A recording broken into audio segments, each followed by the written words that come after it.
Dead end or detour? That's the question I asked myself as I walked down the road to the commissary on Friday afternoon. The committee had posted the names of Honor Guard inductees that morning, but I had no intention of checking to see if my name was among them. Why would I add my embarrassment by being seen in the vicinity of that list?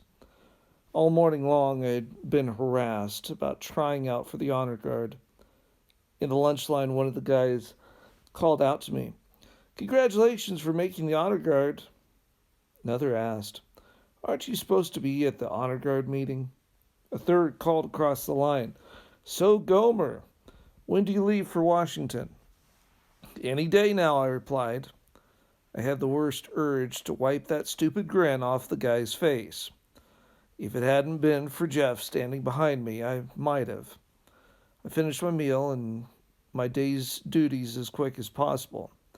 All I wanted was to be alone and to buy a tube of toothpaste and some new blades for my razor at the BX, the base exchange store, and maybe a candy bar. Was that asking too much? Lost in my misery, I plodded along the side of the roadway toward the BX, mentally listing the items I needed to purchase. I failed to hear an entourage of vehicles approaching. "That's him! That's Johnson!" I turned when I heard the voice of my friend Chris Pardon. My mouth dropped open at the sight of four sleek black Lincoln Continentals slowing to a stop beside me. Chris's arm extended from the second vehicle's open rear window. He was pointing in my direction. The tinted rear window in the lead car silently lowered. The sober, hardened face of a captain appeared. "Are you Airman Johnson?" he barked. The first thing I thought was, "Oh no, I must have done something terribly wrong this time." But I couldn't for the life of me figure out what it might be. "Yes, sir." "Do you know that you're the first person in the history of the United States Air Force to hold up the President's Honor Guard? We've been waiting for you for 2 hours." My eyebrows disappeared into my military issue haircut. I tried to speak, but could only babble. The captain knitted his brow in concern. "Airman Johnson, did you or did you not apply for the President's Honor Guard?" Like one of those plastic bobbing clowns, I nodded. "Yes, yes, yes, sir." "You were one of the 7 applicants chosen, you know. Didn't you check the list?" Bewildered, I shook my head. "No, no, no, no, sir." The officer sighed. "Get in, son. You're going to Washington." The door on the second car swung open, and I stumbled into the vehicle beside Chris. Once seated, I shook my head to clear the ringing in my ears. But the noise continued. I could hear Chris speaking to me, but I couldn't understand what he said. All I could think was, this can't be happening. There must be a mistake. Someone somewhere is going to discover their error, and I'll be out on my ear. Then I thought, no, this is a dream. I'm asleep in my bunk and I'm dreaming. The entourage did a U-turn and headed for the administration building. Suddenly, the comments I'd received that morning came to mind. The men hadn't been harassing me. They weren't mocking me, they were congratulating me. And I thought, took a deep breath and released it through my teeth. Thank God for Jeff. Thank God I didn't belt one of them. Detour? Hardly. The detours, the mistakes I'd made, as well as the Air Force's errors, had led to this appointment. Everything had fallen into place. Being assigned to this police academy had worked for my good. Going casual for 2 weeks had put me in just the right place at just the right time to be able to apply for the guard. If I'd been with my regular flight, I would have left the police academy and been working in the field. It's true. It's all true. I smiled to myself. All things do work together for good. When I talked with my folks that night, I told them about my appointment. Then I told them how discouraged I'd been, thinking I was at a dead end in my life. My mom laughed. Terry, at your age, there are very few dead ends. The entire world is before you. For the first time in a long time, I believed her. A few years later, I checked my service records. I was curious to discover what the committee members had written on their reports about my interview. My file was empty. I talked with several of the committee members, but while they remembered my performance, they couldn't remember what they'd written. Detours and deadlines. My mom was right. There are very few dead ends for a man of 22, but there are dead ends. I went home on furlough during my honor guard stint and ran into an old friend from the neighborhood. We laughed about old times. When I asked where several of the others from our group were, I discovered that the majority of my neighborhood friends were either dead or in prison. The summer before I entered the Air Force Academy, Mike, one of our fearsome threesome, attended a party at which people were doing acid. Because Mike refused to use the stuff, someone thought it would be funny to drop some acid into his glass of beer. Then a second of his friends decided to do the same thing. He dropped some more of the drug into the same drink without Mike's knowing it. The double dose of acids fried Mike's mind. Today, my friend's brain is so destroyed that he can barely say his own name. A genuine dead end for Mike and his family, and for the world and whatever contributions he might have made to it. I could have been Mike. Dropping acid into Mike's drink is the kind of thing kids do to other kids. Why did this tragedy happen to him and not to me? Why is my life full of opportunity today, and Mike's at a dead end? I don't understand. Yet I believe that God has both my life and Mike's in his heart, and I know that my friend Mike, despite his condition, can be a blessing in his own world if he gives himself to God. As I prepared to fly to Washington, D.C. after the Honor Guard tryouts, I wondered whether my appointment in the Honor Guard training program was just another detour or an entirely new road God intended me to follow. Would my direction shift from being a pastor to a career in the military or maybe politics? I never lost my interest in politics. It seemed like such a great way to change things, to help people who needed someone to fight on their side.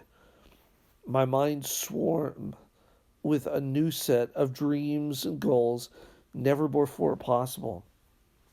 My life had never been so exciting or frightening. I didn't forget my penchant for making embarrassing mistakes. In the President's Honor Guard, if I messed up, I'd mess up royally. My mistakes wouldn't humiliate only my unit, but the entire Air Force and possibly the entire country. To fortify myself, I recited the Bible promises that Mrs. Sherlock had forced me to memorize. Lo, I am with you always, even unto the end of the earth. For a boy from the Pacific Northwest, Washington, D.C. definitely qualified as the end of the earth. The city of Washington dazzled my brain. This was no dream. Everywhere I looked, I saw history being made. I craned my head out the cab window to catch a glimpse of the FBI building, the Capitol, and the White House. I smiled to myself as I recalled the little boy who wrote to his senator to save the neighborhood dogs from the dog catcher. I remembered how excited I'd been to receive Jimmy Carter's letter and to read it before the school assembly. This is where it all happens, I thought. After receiving Carter's letter, I toyed with the idea of entering public service, but my wildest fantasies never took me beyond Portland City Hall. While I was in high school, the Portland City Council organized a youth commission board.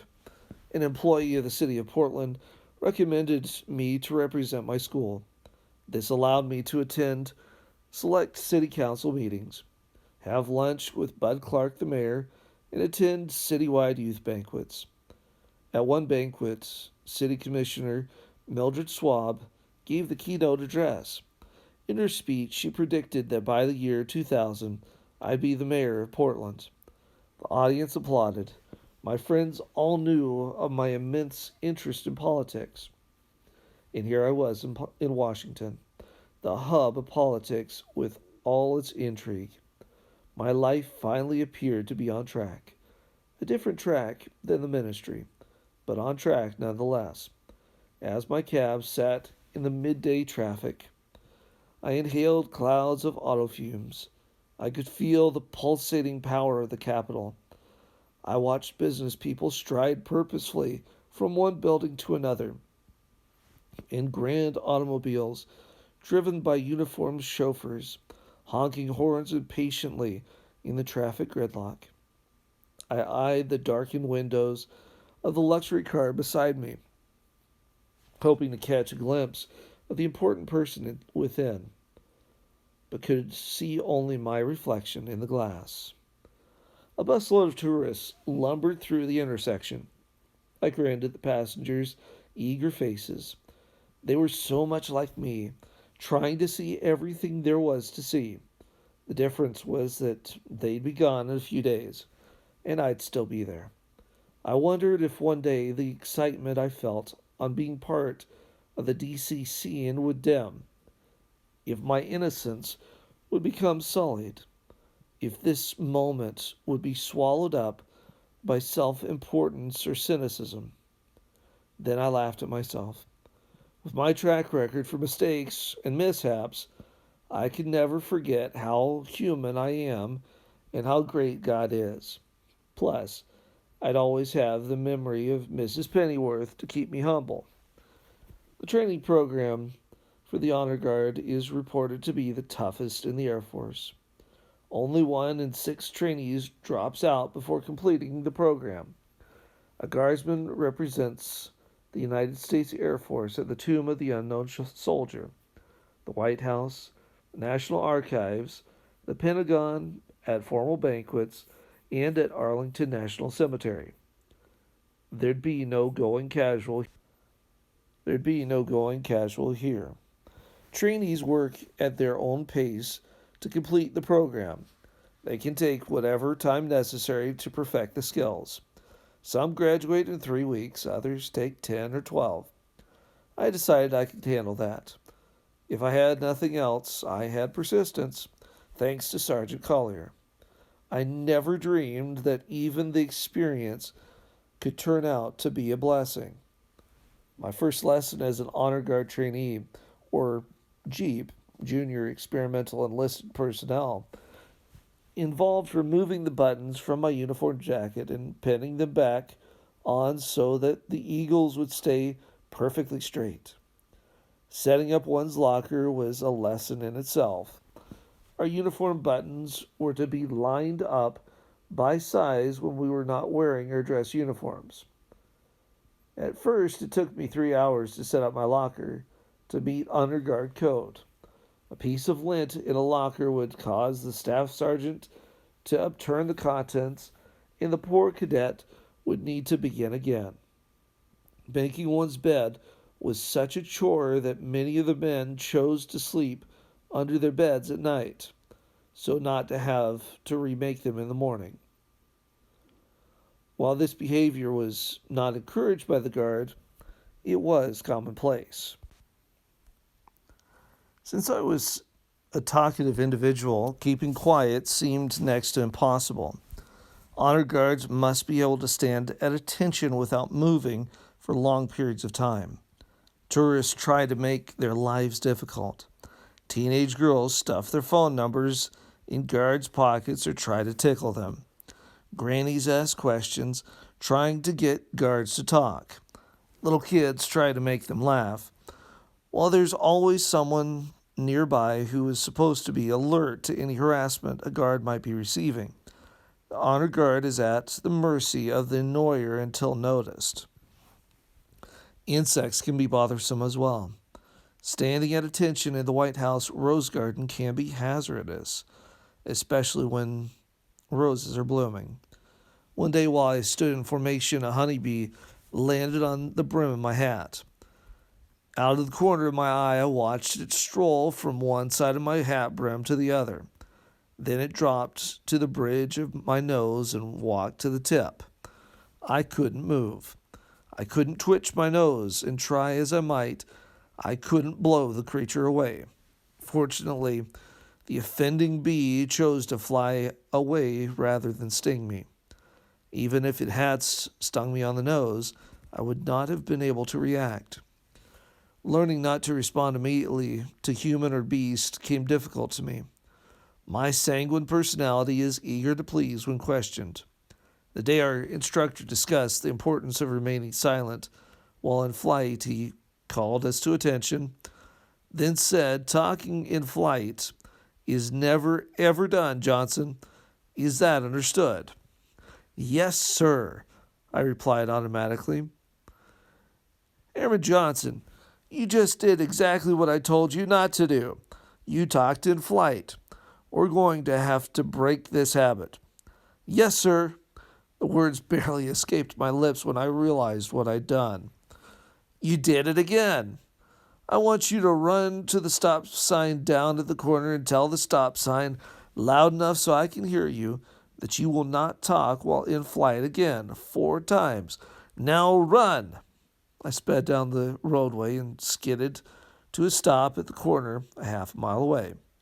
4 times I gasped out the words, "I will not talk in flight again," then ran back to where my unit remained at attention. I took my place in line, straightened my back, and stared straight ahead. "Johnson," the instructor asked, "what have you learned today? Not to—" I groaned. I'd done it again. I couldn't believe myself. "Johnson," the instructor laughed good-naturedly, "you and your pledge to the stop sign will go down in honor guard history." My courage flagged as each of my fellow trainees finished the program. 3 weeks, 6 weeks, 7 weeks, 10 weeks. And I was still plodding through the requirements. I'd taken the finals a second time and failed to qualify. Somehow all the failures I'd endured in the past didn't equal the discouragement I felt this time. I dragged myself back to my dormitory room that Friday night. My footsteps echoed down the long hallway. The majority of the jeeps had left base for an evening on the town, so the dormitory was nearly empty. I could hear a local television newscaster reporting the evening news as I passed the doorway that led to the recreation lounge. I'm not completely alone, I thought. While I wished for a few minutes to myself, I hated the thought of being all alone. Once inside my room, I dropped into my desk chair and buried my head in my arms on my desktop. I wasn't about to put any wrinkles in my perfectly made bed. Now or later at bedtime, I, like the others, chose to sleep under my bed rather than disturb a regulation-made bed. Questions bombarded my brain. Would I be one of the jeeps not to make it, or would I make honor guard training history by being the first asked to quit trying? I heard a tap on my door. Before I could answer, it swung open, banging on the wall behind it. In came Reggie, a full honor guard who befriended me in secret and was giving me a lift to church each week. He befriended me in secret because there was an unwritten law preventing Jeep and honor guards from fraternizing. "What are you doing here?" I leaped to my feet in surprise. "Grab your laundry bag and meet me in the laundry room in 5 minutes. Got that? 5 minutes." He gestured with his hand and then turned toward the door. Before closing it behind him, he leveled one last glare at me. "That's an order." I'd first met Reggie one evening when He'd seen me reading my Bible while I did my laundry. We learned that we were both Christians. He asked me if I were having any problems, and I told him I had only one: getting to church each week. I liked personal transportation. Through a secretive routine that equaled the best of Bond movies, he and his friend Coop had taken me to church regularly. Obviously, the news of my failure had reached them. They were the last people I wanted to see that evening. Reluctantly, I grabbed my laundry bag and trudged down the hall like a prisoner walking to his execution. When I entered the laundry room, Reggie was sitting in one of the plastic chairs against the far wall. I started when the door slammed shut behind me. I turned to see Coop. I shrugged. So here I am. Now what? Hey, Reggie grinned. Where's that Johnson spirit I hear everybody talking about? Yeah, right, I grumbled. Coop eased himself atop one of the washing machines. Come on, we know you're discouraged, but you can't quit. I never said I was quitting. I mumbled like a surly teenager. Well, that's good, Reggie replied, because I believe God has a purpose for you in the Guard. Look how you got into the Guard in the first place. Talk about a miracle. You've overcome every stumbling block put in your way. You can do this too. You're too close to reaching your goal to quit now, Coop added. All my friends are in the Guard now. I'm all alone, I argued. Coop snorted. So? You sound like a spoiled 8-year-old. Sounds like you need a good shot of faith. Reggie rose to his feet. We're here to pray with you right now. Right here, right now. I stared up at the stern faces of my friends and knew this was no time to argue.